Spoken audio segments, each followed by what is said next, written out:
Good morning, MikeyTMMA fans. I had a few technical difficulties last night with my co-main event and main event videos getting uploaded. So I decided I think I would at least like to rewatch the main event and give you my, not live reaction, obviously, but at least, my breakdown of what happened in the fight. Obviously, great performance in the co-main event by Valentina. Jennifer Maia blew me away with how she persevered through that fight. She took a beating from Valentina, but at the same time, she really impressed the hell out of me, and I think a lot of other folks too. So I'm interested to see where she goes in her career. But like I said, I just want to run this back real quick. It was a quick fight. We're gonna do spoiler alert. So if you don't want spoilers, just get out of the video now. Even though I'm probably already gonna have spoiled it by the thumbnail. I'm sorry. But yeah. So if you don't want spoilers, get out now. 3, 2, 1. Let's get it. All right. So we're gonna be rewatching the Davidson Figueiredo and Alex Perez main event from last night's UFC 255. Here we go. Obviously, coming into this fight, Figueiredo, just as far as my perspective, he rubbed me the wrong way when he missed weight against Benavidez in their first, after Cejudo retired and dropped the belt. He missed weight. I believe there was an eye poke in the fight, and then he knocked out Joey B. He really rubbed me the wrong way just with the way he handled that. He was not apologetic. He was more, putting himself over in a way because, he got the knockout win, but in reality, it's like you missed weight. Got to run it back. Well, things started to turn when they ran it back, and he dropped Joseph Benavidez 3, 4, 5. I can't even remember how many times, and mercifully got the choke in. I believe it was the rear naked choke that ended up finishing the second fight. I know he knocked him out in the first one. I believe it was the choke in the second fight. Don't quote me on that though. But like I said, after that fight, it made me see that Davidson can make the weight. He can perform against a guy like Joseph Benavidez, who is a legend in this game, especially at the lighter weight classes. Obviously, you might be past his prime. I mean, it does appear to be so, but I mean, he's still a game opponent, and to see the way that Figueiredo picked him apart, I mean, come on. He won my respect in that. So I was very interested to see what this Perez kid was able to pull off. Being a Contender Series guy, getting that big opportunity from Dana. I know he had I think his record was 19-7, if I'm not mistaken. So there's so many variables. I mean, a guy coming off the Contender Series, and getting a contract to hop in the UFC, and sorry, having some technical difficulties here, and then also.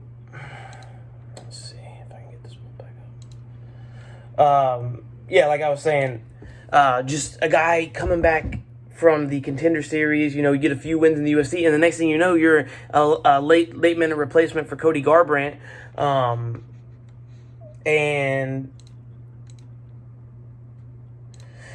That's the fight I really wanted to see, was Cody Garbrandt and Davidson Figueiredo. I think he would have provided a lot more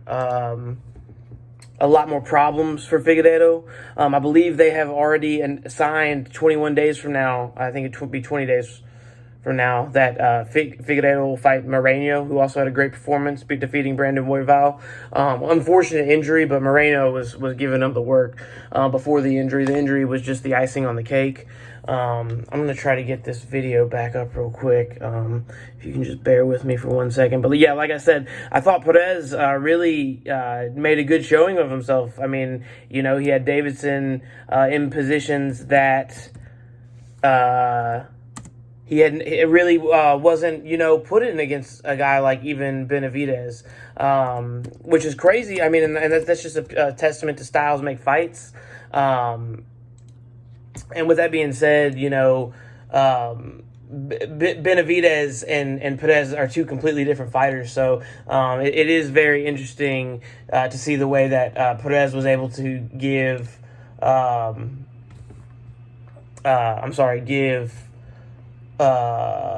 Figueiredo problems in ways that Benavidez was not. And I'm interested, like I said, I'm interested to see if the original fight had happened, Cody Garbrandt. I think that would have been very interesting. One, to see if actually Cody could make the weight. Two, to see if really he can perform at the weight. I mean, you saw with TJ Dillashaw, obviously there was the, allegations of, and obviously he admitted to the doping and whatnot. But I'd be interested to see if that weight cut affected Cody in the same way, because I think Cody doesn't carry as much muscle. He's a little bit smaller than TJ, if I'm not mistaken. So I'm really interested to see how that plays out going forward. Cody looks like he's gonna have to wait a couple more months to get that title shot if he's still in line. I don't know if maybe when TJ comes back he wants to run that back again. I don't know. But yeah, so we got the main event. We are about to get ready to go. Sorry for the technical difficulties. My computer has not been agreeing with me. And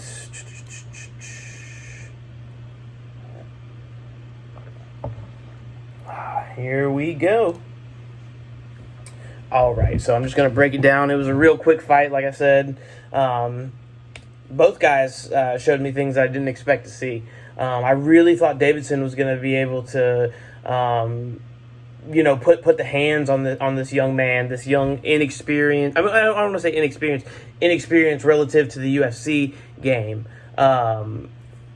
He really came out and he, Davidson was able to, he was able to really, and I'll just wait, as the fight's playing out now, I'll just let it run, instead of just trying to foreshadow. So let's just watch it here. The fight's kicking off now, and here we go.